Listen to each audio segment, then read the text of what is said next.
1977, I was living in a hippie share house in Kelvin Grove with a bunch of people.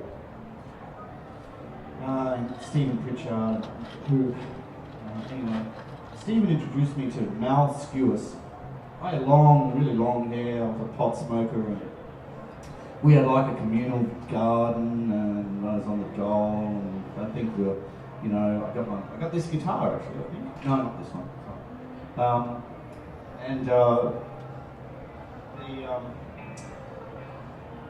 I was driving with Stephen one day up Kelvin Grove. This guy was coming towards us. He said, we're going to meet my friend Mal. And this Mal, he had a black suit on, and he had a really skinny black tie, and a little black hat.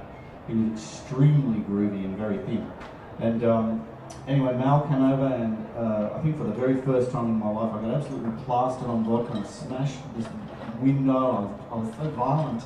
And anyway, and really soon after that, I moved into a house in New Farm in Harcourt Street with this guy Gary Warner. And just before that, we'd been driving down Edward Street here one day, and it was dark at night. I think it was raining, and there was this guy crossing in front of us on the street, and he had a black leather jacket on, and black pants and shoes, and he had his kind of quasi-rockabilly. He looked like Morrissey.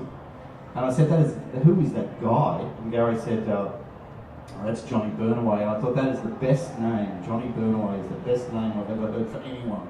So I wanted to meet that guy, and I did. And I moved into a house with him and Gary in New Farm. And we lived together for a while through a summer, and then through to the next year.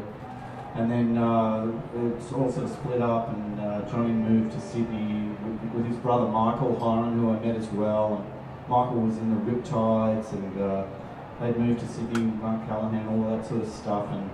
And Michael and Johnny were brothers, and Michael was older and Johnny was younger, and then their sister Kathy was younger again. And then, all that kind of, I met people, and we all kind of moved on. And then the strange connection, of course, is eventually that Johnny, started a band, the Plug Uglies, and Tina joined, and Johnny unfortunately killed himself. And then about, 10 years later, Michael died as well. Just watching television one night. I'm sorry, it's an emotional thing, isn't it? So both these boys were gone anyway. So I joined the Plug Uglies really because of Johnny and then Michael. And Johnny and Michael were gone, and Tina and I still have a thing, so it's very nice. But it's bound together by the memory of these boys. Both of these boys were also in a band called the Fucking Leftovers, and at different times. And I spoke to Ed Reckage the other day.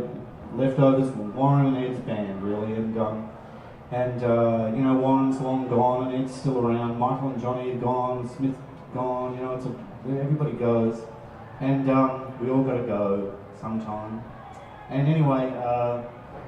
These Leftovers, they were a fantastic band. They were a Sandgate band, and Johnny and Michael were kind of Sandgate boys in a way. And the Leftovers put out a single, a 3-track single. This is one of the songs on this single. It's called "I Only Panic When There's Nothing to Do," and my dear friend Tina Stevens is going to sing it for you. Great. Okay.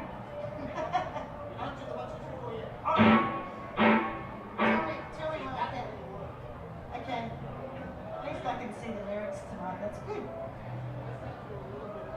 Do a shuffle? I'm going to rely on my memory. Don't do that. No, look for it. Seriously. You sure? Stephen, can I have lots of Tina in here? I just need to hear where she is in this song. Okay. Okay. All right. Okay. 1, 2, 3, 4.